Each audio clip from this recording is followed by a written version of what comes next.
Igitondo cyiza mwe bakunzi badukurikira kuri iyi televiziyo, kuri iyi mboneshakure idushikiriza amakuru, ibiganiro bigiye bitandukanye kuva mu bihugu byo mu karere ndetse no ku isi hose.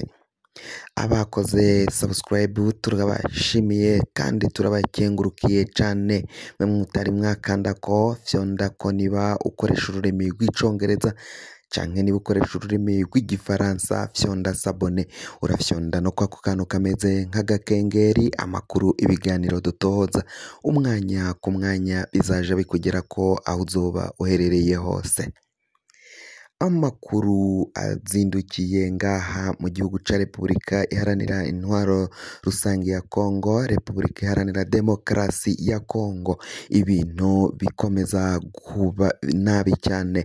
Umujyi wa Sake ngaho muri gihugu ca Repubulika Iharanira Intwaro Rusange ya Kongo, imigwano yakomeye cyane.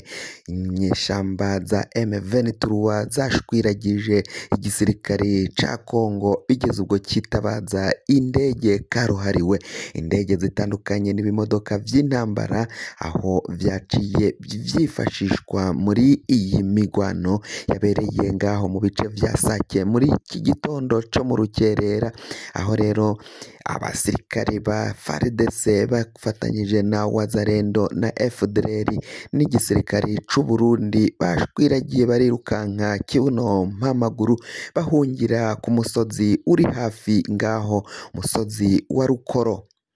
Abasirikari biravugwa ko rero baciye birukanka bashwiragira baja mu misozi itandukanye, bamwe bagana mu bice vyo muri Butembo, baciye birukanka bagana mu Butembo rero, aho biri kuvugwa ko igisirikari ca FARDC yanyaze kigahunga ibikoresho bimwe bimwe bakabita, aho hasigaye hakitabazwa indege kugira ngo barabe ko bosubiza abagwanyi ba M23 inyuma. Mu nyuma yaho bari batewe muri kino gitondo kare cane, aho bivugwa ko rero amakuru ava ngaho muri ivyo bice vya Sake aremeza ko abasoda b'igihugu c'u Burundi nabo mu birukanse barimo. Bwashize twari twumvirije ukungene abasirikare b'u Burundi bihagararaho muri urwo rugamba, ariko kuri ubu ngubu M23 yaciye ibirukankana. Amakuru ava muri M23 aravuga ko Koloneli Nanga aherutse kugaragara ari kumwe na Generale Sultani Makenga ndetse na Bernard bari mu ishamba. Bivuze ko bariko haribazwa niba Koloneli Nanga yoba yavuye mu mujyi nk'uko yari asanzwe aboneka yitemberera mu mijyi ariho yagaragara, akaba yaciye aja mu ishamba ari kumwe n'abajenero b'inyeshamba. Ariko haribazwa niba abo basirikari canke Koloneli Nanga nawe yoba yagiye gufashanya n'abo bagwanyi ba M23. Umuvugizi wa M23 yavuze ko ushaka amahoro ategura intambara. Abajijwe n'umumenyeshamakuru, umunyamakuru yaciye amubaza niba ivyo barimo barakora ari intambara canke niba ari amahoro barimwo. Umuvugizi wa M23 rero Munyarugero Canisius yaciye yishura ko uwushaka amahoro ategura intambara, ko ivyo barimo ari ugutegura amahoro atari intambara barimwo. Yavuze ko kandi igihugu ca Repubulika Iharanira Intwaro Rusange ya Kongo, igihugu ca Repubulika Iharanira Demokarasi ya Kongo, ngo umukuru w'igihugu Felix Antoine Tshisekedi Chilombo Fashi ariko arashaka guhindura igihugu umuyonga. Asaba ko uri wese akunda igihugu ca Kongo yoza agafashanya n'izi nyeshamba za M23 kugira ngo batabare igihugu ca Kongo. Baravuga ko rero kigeze ahatemba, igihugu barimo barakiteza intambara, barimo baricisha abenegihugu, barimo baricisha abanyagihugu ba Kongo, kuko ngo intambara ise usenya ntiyubake.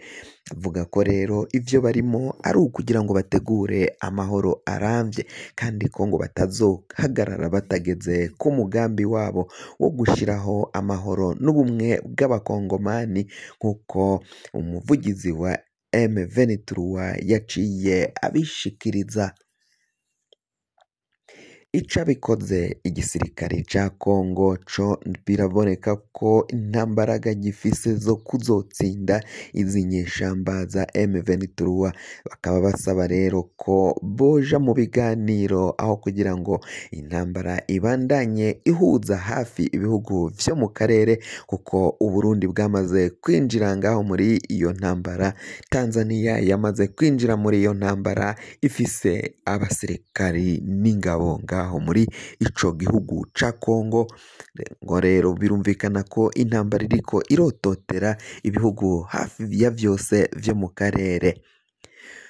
Perezida Museveni we yaciye avuga ko umutwe w'iterabwoba EDF NALU ukomoka muri ico gihugu ca Uganda ngo wari warahawe intebe uricara ukeka ko washitse mw'ijuru, aho warahawe intebe na Mobutu ndetse na Joseph Kabila.